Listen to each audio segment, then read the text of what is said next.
The birthplace, 107 Langerhaven. In October 1912, behind one of those windows, in one of those rooms, you were born.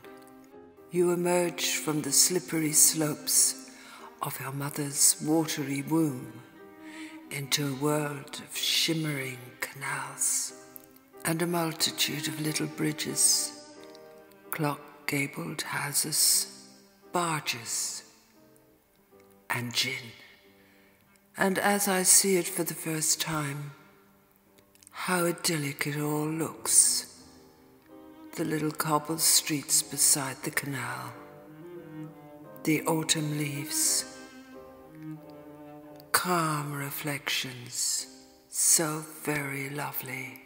I imagine you walking over this bridge, perhaps on your way to Sunday church, your long hair and ringlets, you, your respectable, bespectacled father, and your comely Frisian mother, your serious older brother. I feel your presence here. It is a fantasy, I know. It's in my mind. But it is there, and paradoxically, it is real. Your little black boots polished to shine, the buttons on your coat, your Sunday hat, your black fur muff to warm your young girl hands. I have it still, must take more care of it. The cobbles come alive with the clip-clip of family heels. I see the ribbons in your hair, the soft, soft hair that you had all your life.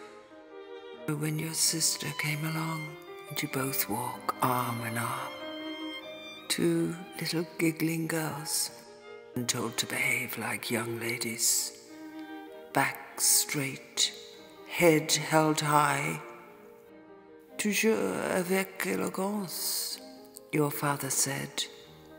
It was the family command. You spoke little of Schiedam, the place you left behind and wanted to forget, I suspect. The woman in the shop filled me in on how things were. It may look pretty now, she said, but back then it was another story. There were 400 distilleries in Schiedam. Reinbender's is the one that everyone knows and remembers, but there were others and they were all there, as well as 20 windmills.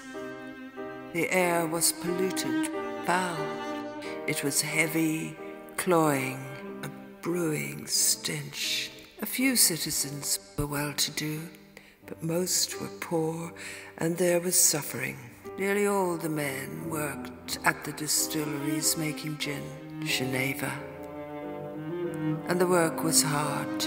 To ease their pain, they were given cheap gin, and many became addicted. Wages often never reached the wives at home. The families were large, conditions were squalid.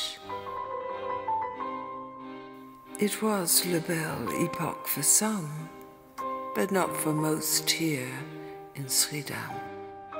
I walk up and down these streets imagining Reinbender, the famous name we married into, and the business our family ran for just 2 generations. The distillery was sold in 1922.